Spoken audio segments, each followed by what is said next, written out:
Lariucci aqui diretamente da NCC 8374, audaciosamente indo onde ninguém jamais esteve. É com você, Wendel, fala aí. SG7 Meretriz 4 no ar. Aqui quem fala é o Wendel Garofalo e Marcos Lariucci. E você está sintonizado no Imortais na Estrada, o podcast que mistura aventuras, mitos e muita resenha boa. Acelere com a gente, porque a viagem só está começando. Episódio especial: Mistérios no Nosso Planeta. Saudações, mortais! Hoje nós vamos nos aventurar pelo estranho, pelo bizarro, pelo inexplicável. Onde nós vamos... Não, na verdade não era essa não, Lariucci. Pô, isso é do Acredite Se Quiser, cara. Eu ia fazer o Jack Paládio aqui. O Jaca Paládio? Que agora é o inexplicável com o William Shatner. Isso. Saudações, mortais. Estamos aqui. Saudações, mortais. Estamos aqui atropelando tudo, um falando um com o outro. Sim. Hoje é um programa no estilo Seinfeld. Sem roteiro. Vamos conversar, vamos falar, vamos tocar nos mistérios aqui, vamos fugir um pouquinho do universo Immortals. Quer dizer, vamos fugir um pouquinho assim, entre aspas. Porque, como a gente fala na abertura, né, tem muita resenha boa. E a gente estava focando muito no livro, nos livros, nos personagens e tudo mais. E a gente estava falhando nesse tipo de coisa. E tudo que a gente escreve é baseado no nosso planeta, nas nossas vivências. Então vamos focar um pouquinho nisso. Vamos pegar uns mistérios maneiros. Vamos fazer um programa rapidinho hoje, falando sobre algumas coisas misteriosas que tem aí, que parecem obras de histórias, né? Mas não é. É daí que a gente se baseia. Parece ficção, São coisas que parecem pura ficção, mas não é, cara, não é. São coisas que estão por aí, encontraram e não souberam explicar. E cara, se você tacar isso num filme, os caras vão falar, os caras viajam. Então, cara, deixa eu te contar que essa porcaria existe. Vamos começar, Lariucci. Eu não vou botar quantidades aqui não, mas vamos lá. Vamos começar no primeiro. O que você puxa aí pra gente falar? O que eu puxo pra falar?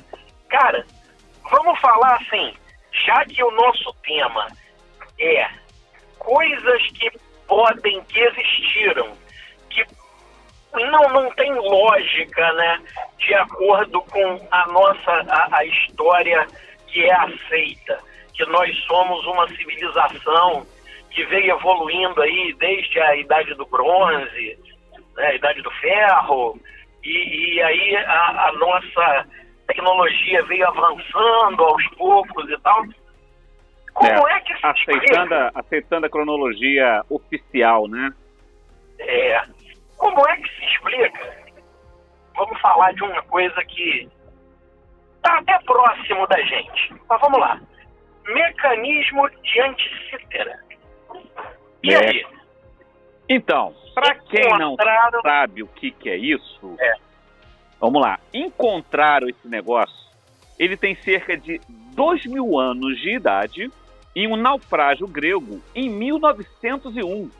Ele é datado de 150 a 100 antes de Cristo. Isso aí. Encontraram isso aí pesquisando os restos de um naufrágio. Por isso que tem o nome de mecanismo de Anticítera ou Antiquítera, porque foi encontrado nas proximidades de uma ilha grega, a ilha de Antiquítera. Sim.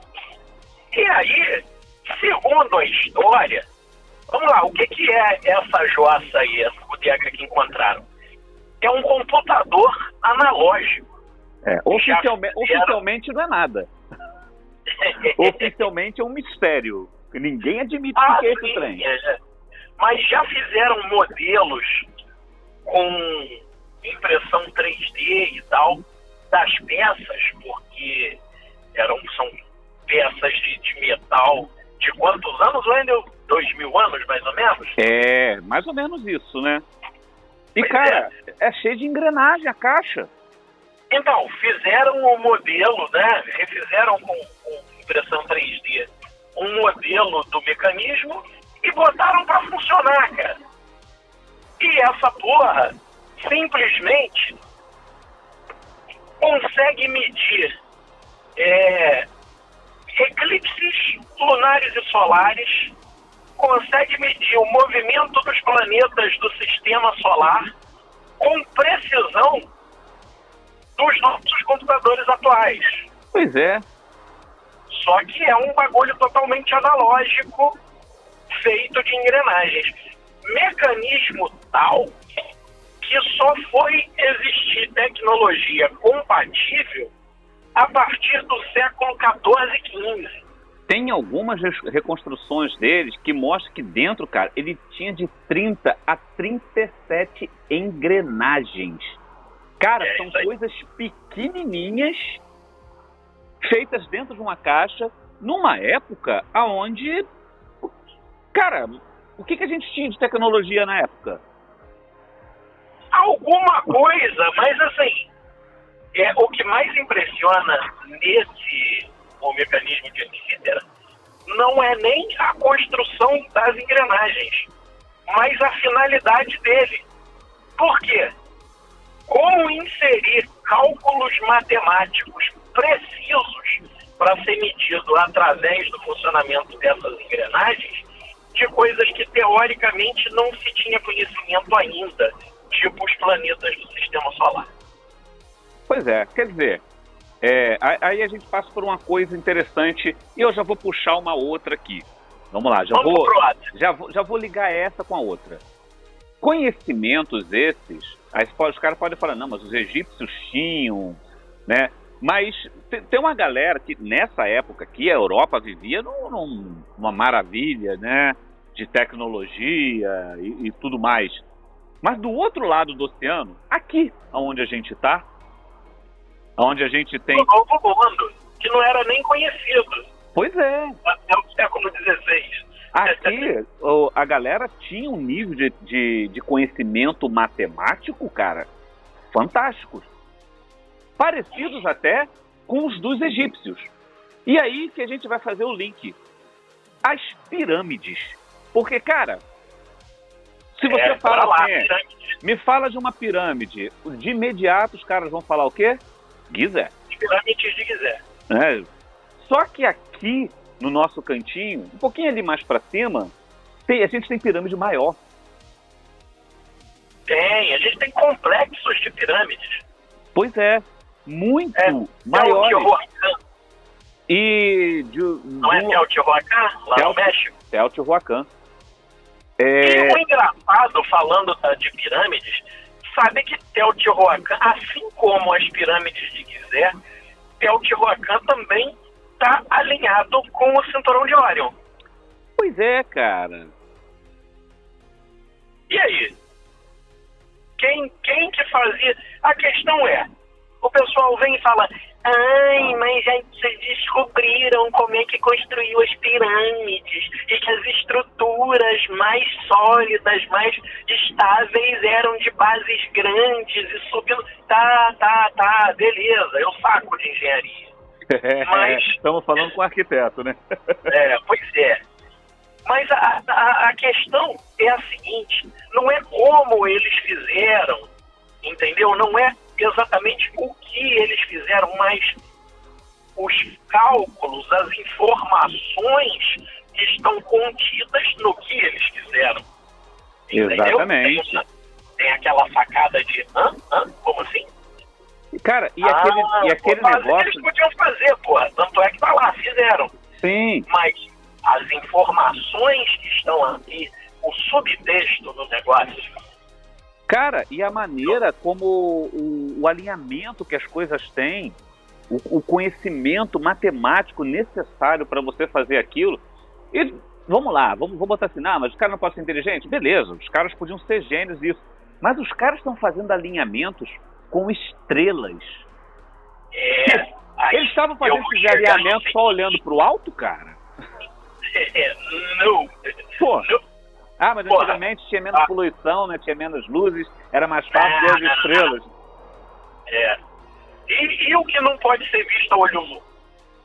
Pois é. E Plutão, Netuno, Urano, esses planetas que, porra, só foram descobertos já na ciência moderna.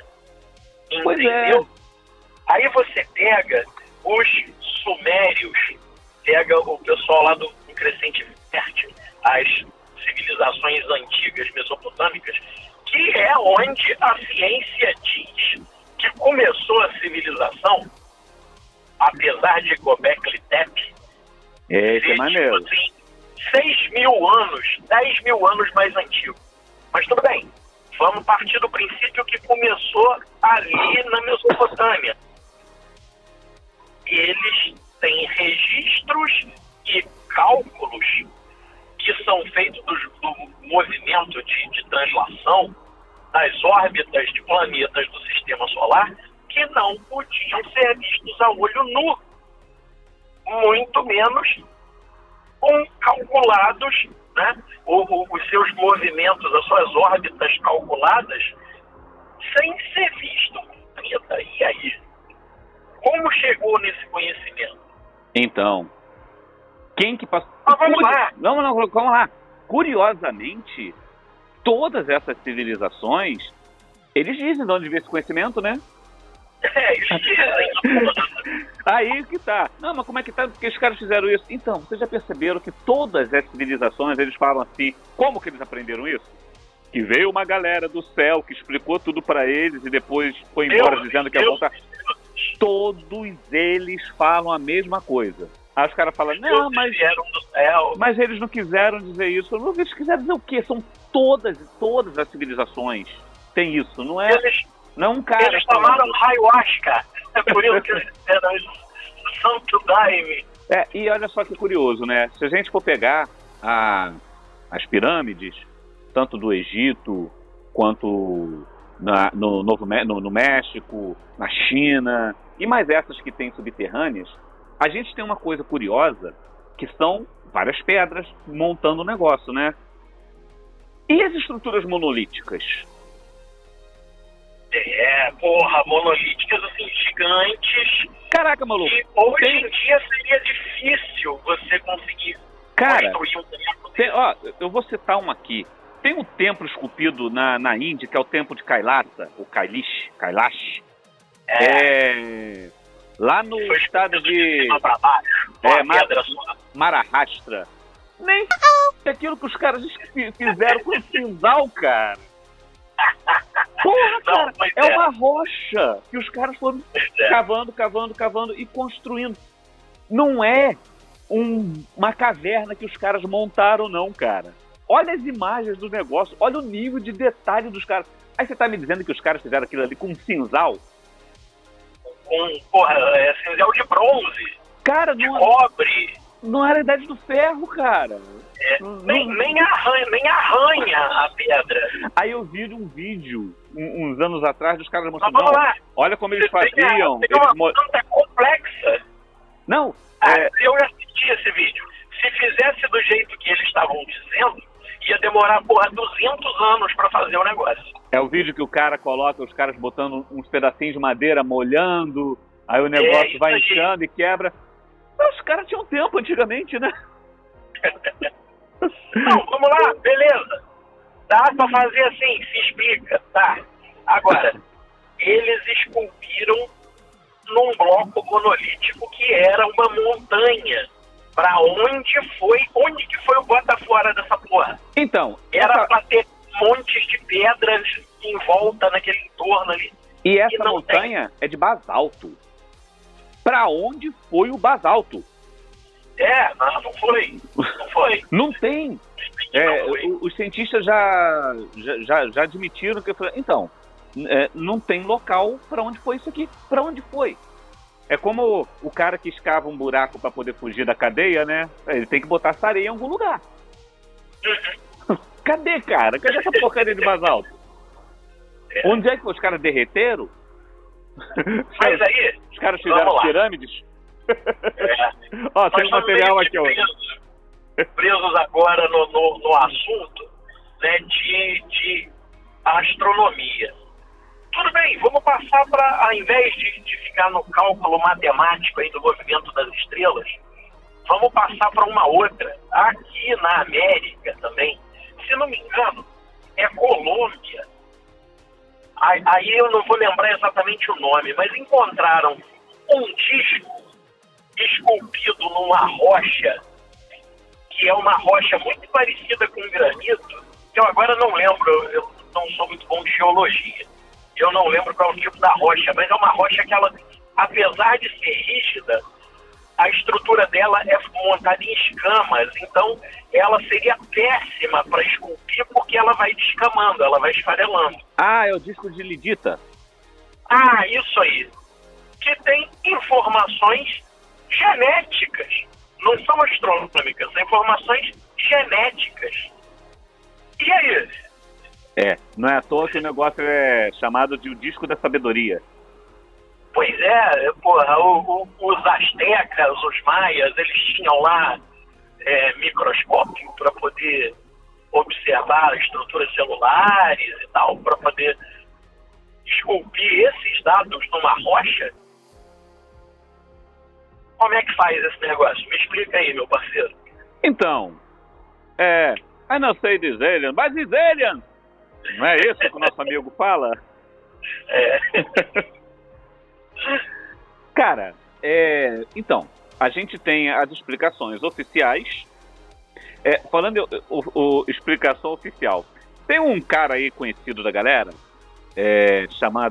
conhecido como Serjão do Foguete, né? Vulgo Sacani. Eu sei outros nomes pelos quais ele é conhecido. Pois uma vez eu estava vendo um programa. Respeito o cara, não vou falar de novo. Não, então, também tem as censuras. Uma vez eu estava vendo um podcast que os caras estavam... Abraço pro Sacani, hein? Olha você. Segue a gente, Sacani. O Sacani é o cara... porque eu te segui muito tempo no Space Today. Cara, o Sacani, ele apareceu esses dias falando sobre o caso de Varginha. Vou mudar um pouquinho de assunto rapidinho aqui, só para falar do caso de Varginha. Que o caso de Varginha tá fazendo 30 anos. Tá. Agora, caraca, maluco, 30 anos, cara. Olha como é que o tempo passa. Eu lembro quando esse negócio... Eu lembro quando eu ouvi a primeira notícia dessa porra, eu tava comendo pizza ali no Goiaquilo, que nem existe mais. Cara, aí... Inclusive, o médico, e eu esqueci o nome agora, caraca, como é que me falha essas coisas. Enfim. Depois pesquisa no Google e bota aí na tela. Ele admitiu que sobre a criatura que ele viu. E não é um médico assim, é o Zé ali, que é médico lá. Médico não, era o cara legista, não é? O cara admitiu o negócio, mas não é disso que eu ia falar. O Sacani apareceu dizendo que aquilo lá era um macaco. Era um macaco doente. Eu falei, tá. Não, faz todo sentido. Todo mundo vê um macaco doente e fala, olha, é um alienígena. É igual quando o governo norte-americano falou que o corpo dos alienígenas de Roosevelt, que as pessoas viram, eram manequins. Porque eles estavam fazendo um teste com balões meteorológicos e eles queriam ver... Tinham alguns manequins que eles queriam ver como é que era a questão de queda. E é a coisa mais natural do mundo. Você vê um manequim caído no meio do deserto, eu falei, olha um alienígena. Né? São aquelas explicações assim... Quem nunca, né? Vê um manequim, olha um alienígena. Poxa! Cara, eu vou te falar o seguinte. Eu conheço Varginha, eu já fui lá passear e tal. E, porra, principalmente São Tomé das Letras. Teve uma das vezes que eu fui lá a São Tomé das Letras e que eu fui fazer uma trilha lá numa montanha daquelas, e o guia da trilha, a gente ficou batendo papo e ele falou que, porra, lá tem uma base militar, né? Ele falou que nos momentos ali daquele que estava acontecendo esse negócio de Varginha, ele nunca viu tanto movimento militar. Agora, pois é. E, porra, o movimento que vai e vem e volta e galera que não era daquela base vindo de outros lugares e interditando passagem. E, porra, isso de um macaco doente? Não, oficialmente eles falaram que eles estavam fazendo uns treinamentos militares ali. Mas o treinamento devia ser bom, né? Porque teve o exército norte-americano, teve aqui também fazendo esse treinamento. Pois é. Eu conheci, na época que eu vi isso, eu trabalhava na Secretaria de Educação na parte de suporte técnico de informática. Tinha uma menina que trabalhava comigo, que a mãe dela, ela falou pra gente, falou, olha só, a minha prima trabalha no hospital lá de Varginha, onde teve isso. Eles fecharam o hospital. Então... Que macaco doente que deu trabalho, hein? Não, e o macaco era brabo, né, cara? Porque o soldado que pegou ele morreu. Foi. O soldado morreu, cara. O cara pegou ele pegou uma infecção bacteriológica tão ferrada que o cara morreu assim, acho que em 2, 3 dias o cara morreu. Fizeram cartão... foi menos de uma semana. Enterraram o cara com com caixão fechado. Os caras falaram, e aí? Foi do caralho. Não, ele tava doente. Varginha, pra gente aqui, Varginha às vezes é até motivo de piada, né? O nome não ajuda, né? Porra, e Roswell? Roswell é o quê, porra? Mas você fala assim, Roswell, Varginha. Não, vamos valorizar o nosso, porra. Não, sim, mas normalmente... brasileiro é um dos casos... Brasileiro tem complexo de vira-lata, a gente sabe disso. Nós somos caramelo. Somos todos caramelo S.A. Mas, assim, é um dos casos ufológicos... mais famosos, que tem mais importantes. Mais famosos, cara, mas de maior importância aí pra ufologia. Sim, ele é tremendamente valorizado. Esses dias eu estava vendo, justamente por causa desses 30 anos do programa, 30 anos do acontecimento, tem vários programas que estão focando nisso. E aí os caras começam a mostrar diversas coisas que aconteceram. Tá para aparecer aí a famosa fita VHS. Sei da história. Né? Parece que tem um cara que tem essa fita, mas... aí eu vi... Quem que eu vi, cara? Eu não levo fé, não, cara, que vai aparecer a tal da fita. Não, eu acho que essa fita não vai aparecer nunca. Mas eu tava vendo nos programas, aí é aquele negócio também que você não sabe até que ponto você pode levar a sério, né? De um cara... É aquela história. Antigamente, a gente olhava daquelas filmagens, ficava a filmagem de merda, tudo tremido, tudo longe. A gente olhava e falava assim... essa porra é uma montagem, mal feito pra caramba. Como é que a pessoa não conseguiu segurar a câmera? Pô, tá tremendo de propósito. Aí hoje a gente vê aquela filmagem em 4K, Full HD, maneira pra caralho, a gente vê e fala assim, essa porra é IA, cara, olha só. Não, olha só, agora convenhamos. Quando aparecer, vão dizer isso. Tem uma coisa que me incomoda muito nessas filmagens, que é o tipo de coisa que faz você desacreditar. Vamos lá, você está filmando uma autópsia de um ser não humano.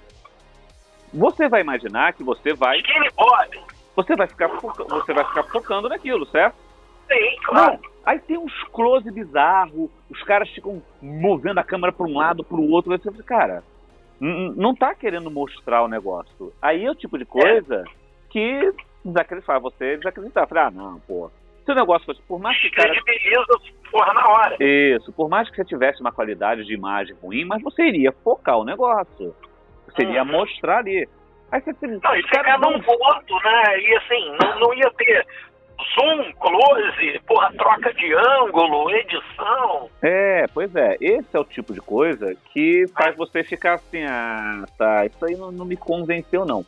Porém, Varginha é uma coisa assim que é o nosso Roosevelt, né? E é uma coisa fácil de você ver porque tá todo mundo vivo ainda.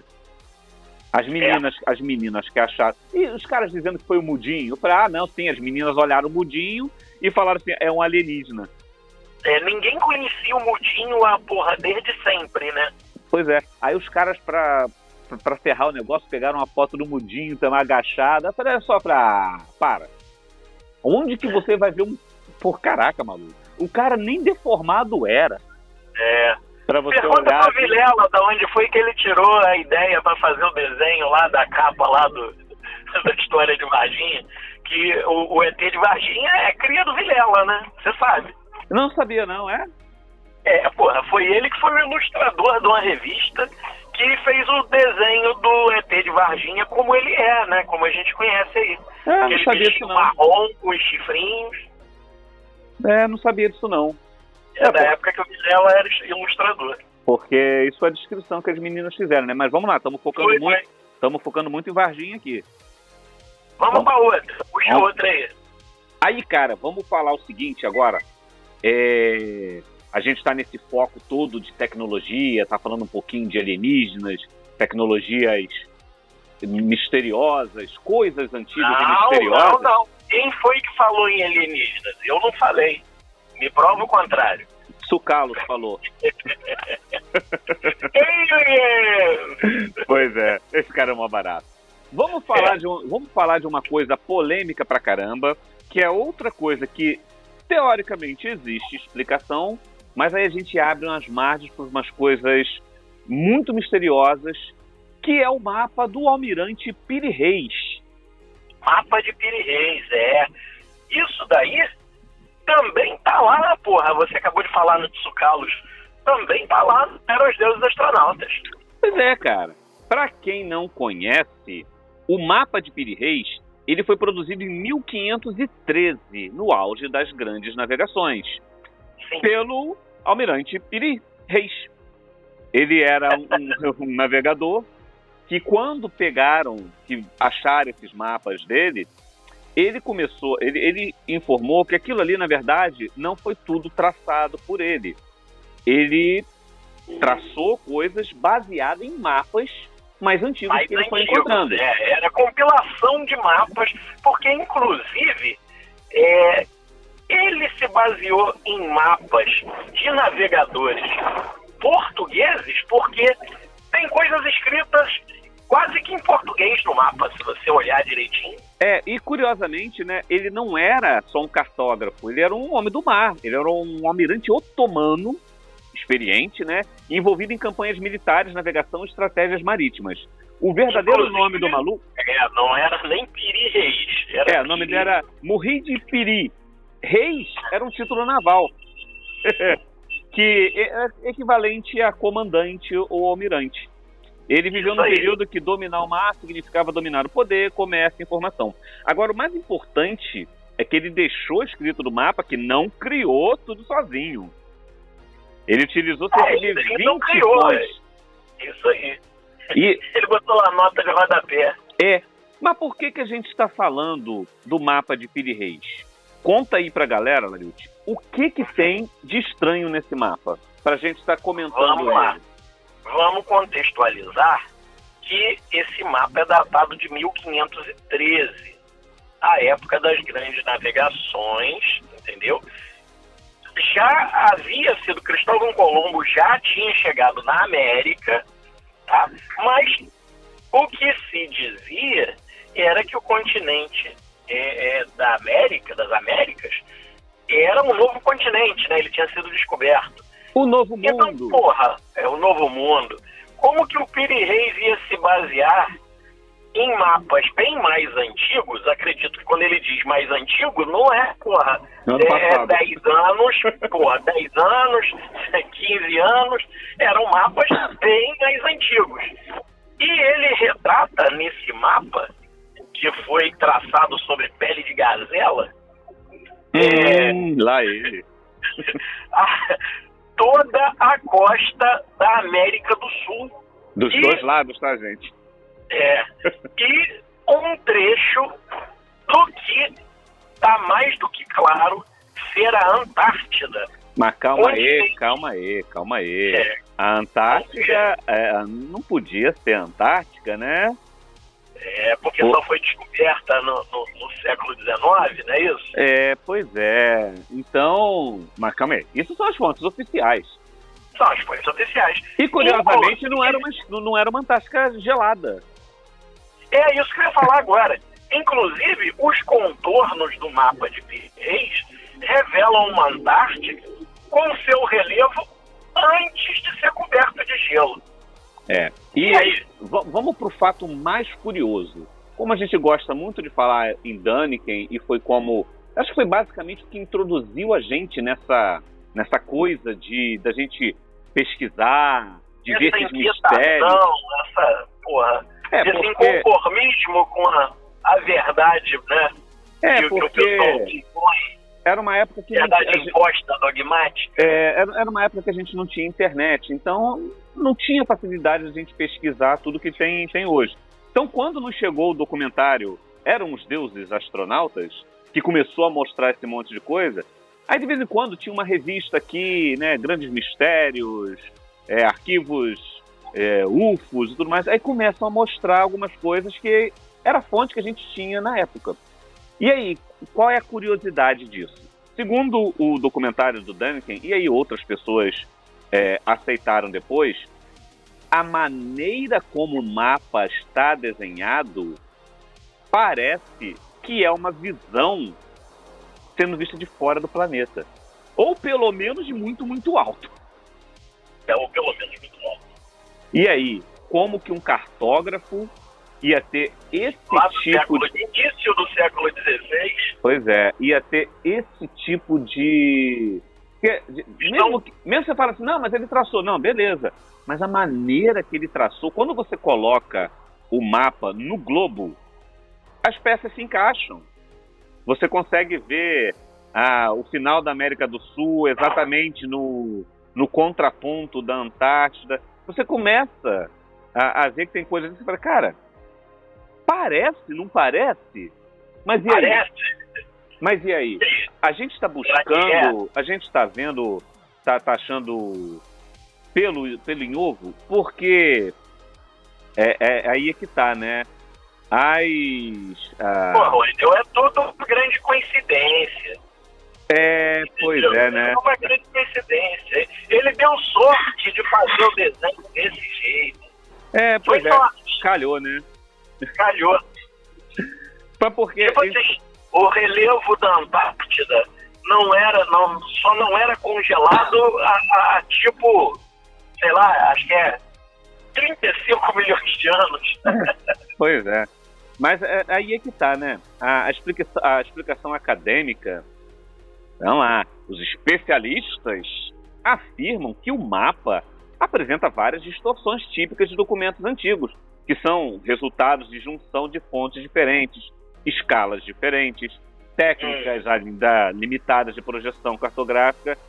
Resumindo, o que parece extraordinário pode ser simplesmente o resultado de múltiplos mapas sobrepostos. Mas aí a gente vem naquilo.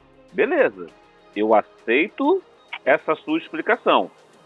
Mas e isso aqui que tem no mapa? Isso aqui a gente não sabe explicar. Então a sua explicação acabou de ir por água abaixo.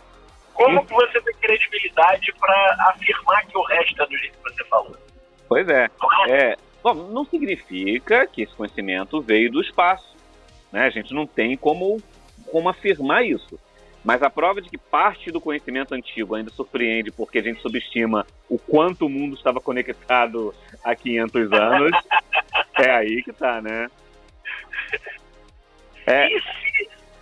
Como ele falou, eu fiz isso daí buscando de outros documentos mais antigos. Cadê esses documentos mais antigos que ele usou? Ele só falou que usou, né? Mas cadê? Esses documentos antigos, eles devem ter se perdido da mesma maneira que a NASA perdeu todos os vídeos e gravações da primeira viagem à Lua. Cadê? Então. Perdemos. Não, calma aí, cara. Você está falando que o maior feito da história da humanidade moderna, que foi a viagem à Lua, as gravações em áudio, os vídeos, vocês perderam. Tipo os mapas que o Vini Reis usou.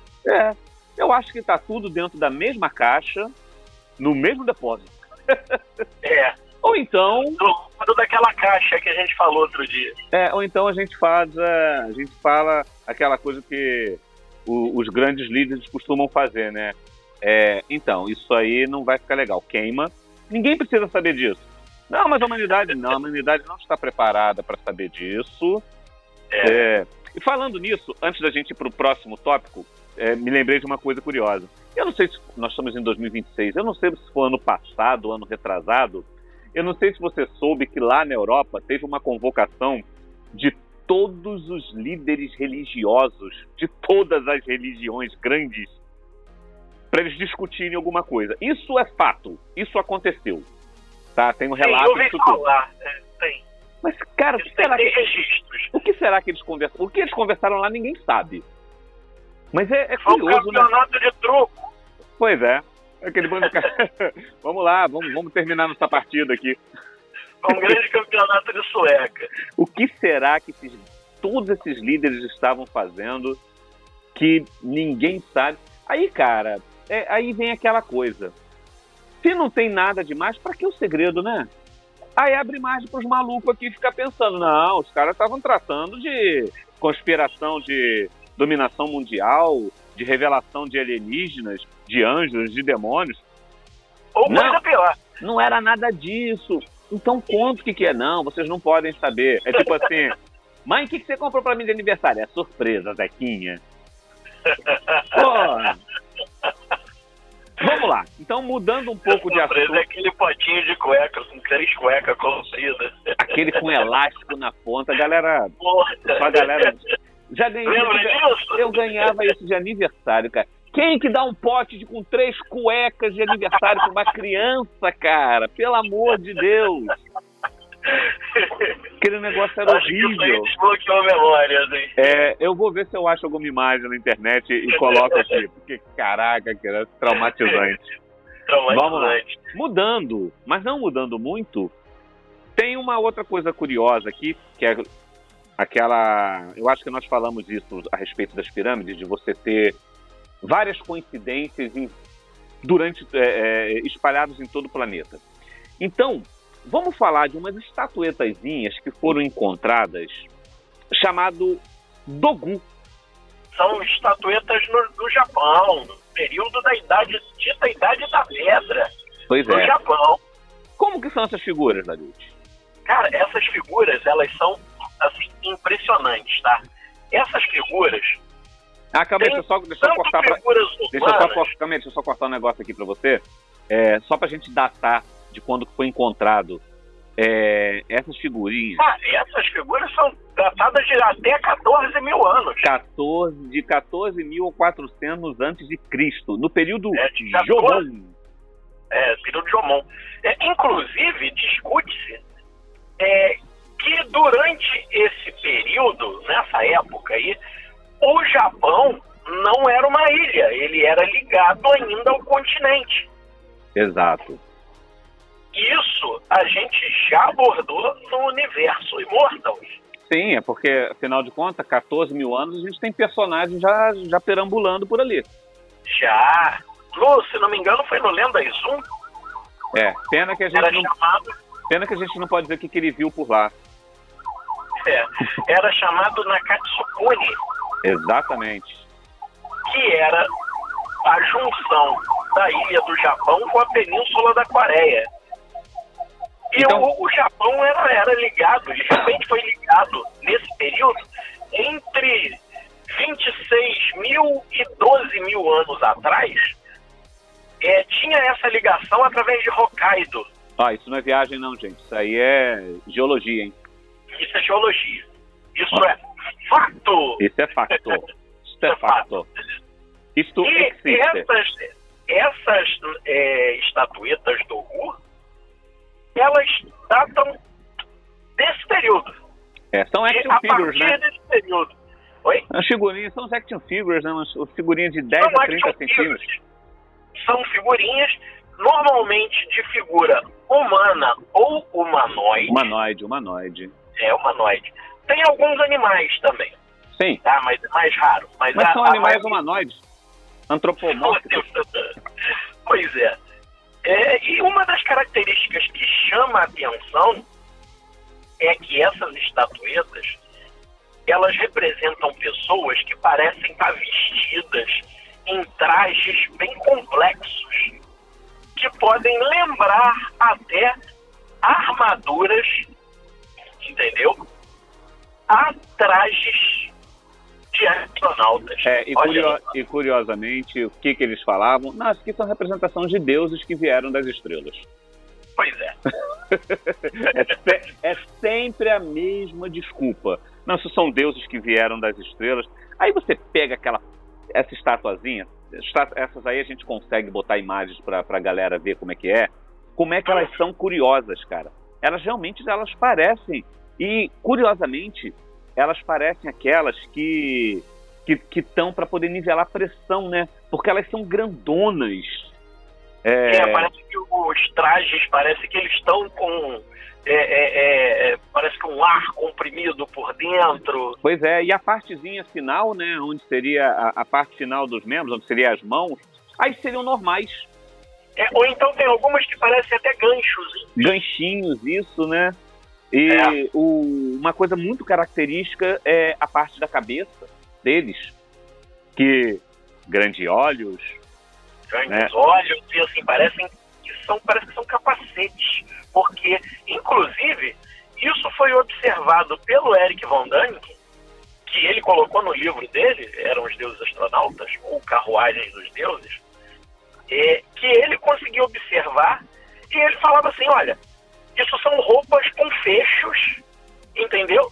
E lacres de pressão, encaixes de capacete, tubos de respiração, visores, porra. Aí você olha o bonequinho e fala, caramba, não é que é? Você com uma mente aberta e levemente louca como a nossa, você realmente consegue ver tudo isso ali. Mas aí você vai pegar os acadêmicos normais e dizer, não, isso aqui são trajes que estão representando isso, estão representando aquilo. Cara, o que tem sempre nesse negócio? Olhos grandes demais, marcas no corpo que parecem circuitos ou armaduras, membros curtos semelhantes à roupa pressurizada, aparência quase mecânica, mas o que a arqueologia fala? Não, isso aí é uma função ritual. Eles eram ligados à fertilidade, proteção espiritual e cura. Porque várias figuras... tem a mãozinha igual do puxa-frango do Pica-Pau. Frank. Por que eles falam isso? Porque as figuras, acho que tem traços femininos, são traços femininos exagerados, quadris largos, ventre destacado, grandes seios. E um detalhe muito curioso, muitas estatuetas delas, elas são encontradas propositalmente quebradas. Braço, perna, parte do tronco. Sim. Parece que alguém fala assim, eu vou quebrar esse pedaço aqui, porque não é bom as pessoas verem isso inteiro, não. E aí que vem, não, isso era simbolismo, isso aqui é um ritual de doença, então quando você quebra a figura, é pra você tirar a doença da pessoa. Caraca, maluco, é sério que essa sua explicação é mais interessante que a minha? Pô, eu acho muito mais viagem.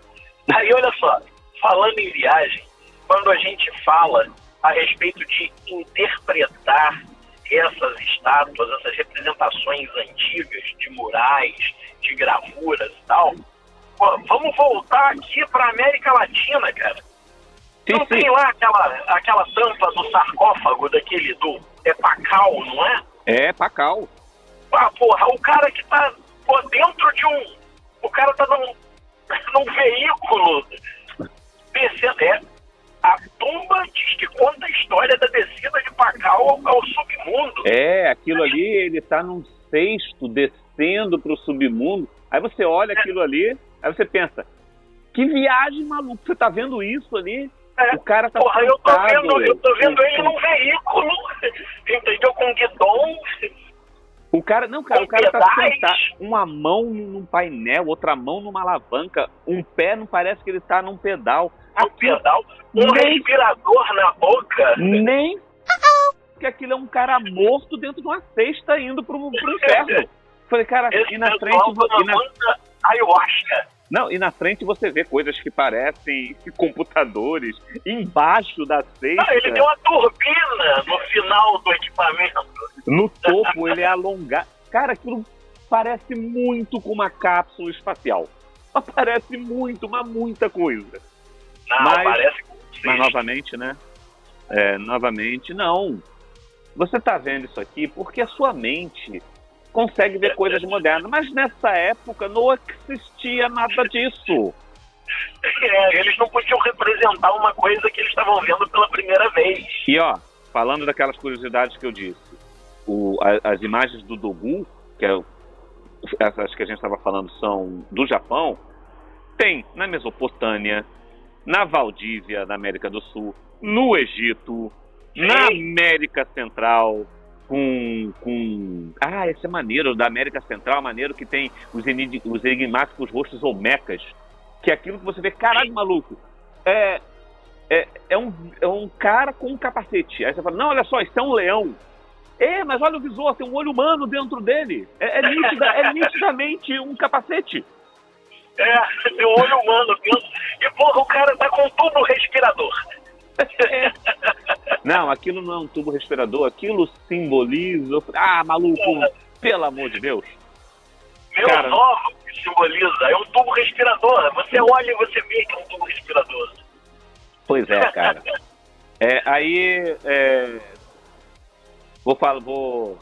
Vou sacanear aqui agora. Isso é complicado, né, cara? Não é isso que ele fala? Toda vez que você aponta as coisas que é meio difícil de você debater, é complicado, né? Um monte de coisa. Pode ser. É complicado, né, cara? Não, cara, e você sabe o que é mais interessante, Lagus? Pode ser. Mas também pode ser outra coisa. O negócio é o seguinte, uma coisa que eu sempre falei, eu acredito numa formação natural, eu acredito numa coincidência, eu acredito que a gente pode estar enxergando uma coisa que na verdade não é que a gente quer enxergar, né? Às vezes uma pareidolia, às vezes você tá ligando uma coisa a outra. Mas, cara, quando você tem uma sequência de coincidências, você fala, calma aí, já virou um padrão. É um combo. Aí já ficou complicada, né? É como partindo ali rapidinho para Marte, quando os caras falam, não, isto aqui é uma formação natural, tá? É uma montanha. Ah, tá. Então, essas 3 montanhas que parecem pirâmides alinhadas, próximo de uma outra montanha que parece uma cabeça, próximo de um monte de outras montanhas e cavernas que parecem construções. É sério, cara. Não é assim. São coincidências. Não é você ter lógicas naturais. Não é você ter visto uma montanha. Pô, parece uma pirâmide. Pô, parece uma pirâmide. Ok. Mas você está percebendo que tem outras formações naturais perfeitamente alinhadas com ela? Igual a pirâmide da Antártida. Pois é. Agora que a gente tem satélites com alta resolução e que todo mundo consegue acessar pelo Google Earth, cara, você olha aquela porra lá, é uma pirâmide, cara. Não, a natureza fez ali o derretimento do gelo, os ventos, esculpiu aquilo como uma pirâmide exata. Lá na Antártida também tem aquele negócio daquele rastro que tem, que é uma coisa que tá faltando um pedaço de uma grande montanha e tem um rastro até terminar numa pedra. Aí os caras falam, isso aí foi um pedaço da pedra que caiu, rolou até lá. Falei, eu acho que é outra coisa. Aquela anomalia do Mar Báltico. Mas aí você usou o nome certo. Isso é uma anomalia. É uma anomalia. Tem um rastro no fundo do mar, como se alguma coisa tivesse caído e rastejado ali, deslizado até lá na frente, e quando chega no final do rastro tem um negócio enfiado igual um disco. Pô, mas aí, o que você está querendo dizer, cara? Que são seres de outros planetas? Pô, mas se fossem seres de outros planetas, por que eles não se revelaram pra gente ainda? Não tem como. Eu não tô dizendo nada que são seres de outros planetas. Quem tá dizendo é o Tissot Carlos. Porque você sabe que não tem como, né? As viagens vão levar muito tempo, a velocidade da luz e tudo mais. É impossível isso ser feito. Até alguém inventar tecnologia para fazer. Esse é o problema do ser humano. A gente vai encerrando por aqui, gente.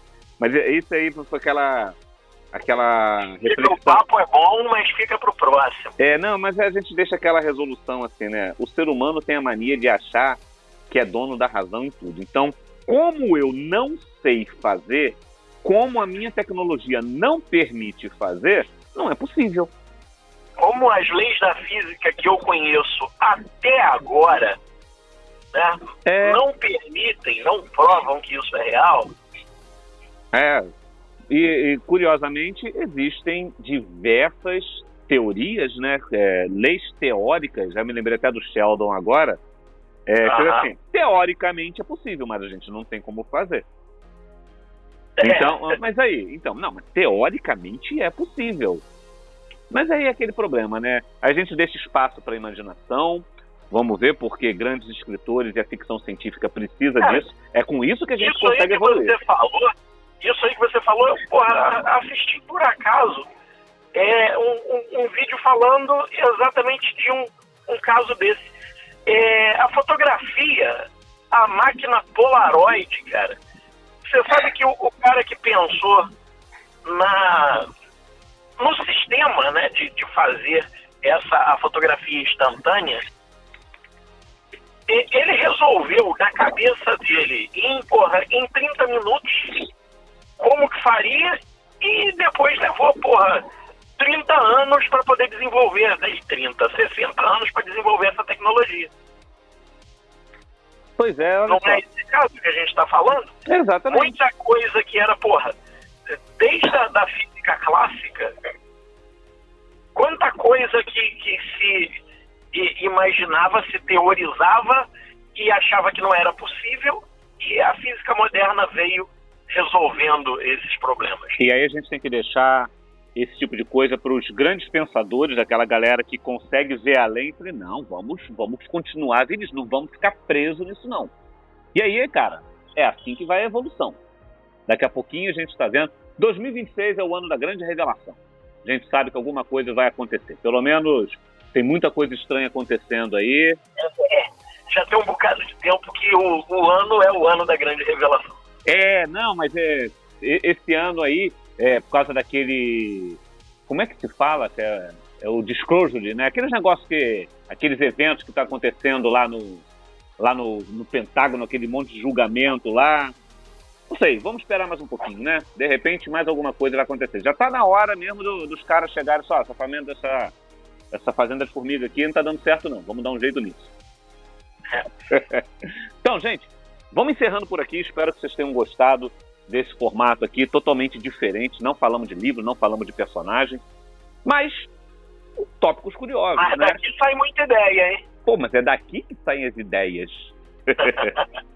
Então, sai muita ideia. Deixem sugestões aí de algumas coisas que vocês querem ouvir da gente. A gente se fala em breve. Wendel Garófoli se despedindo aqui, um abraço para vocês. Lariucci se despedindo aqui, um abraço. Você ouviu Imortais na Estrada, um oferecimento de DM 986.7 FM, sempre na sua sintonia. Agora nas ondas médias dessa galáxia, ZYB 853. Boa noite, Brasil. Boa noite, mundo. SG 7 MED 3 e 4, desligando.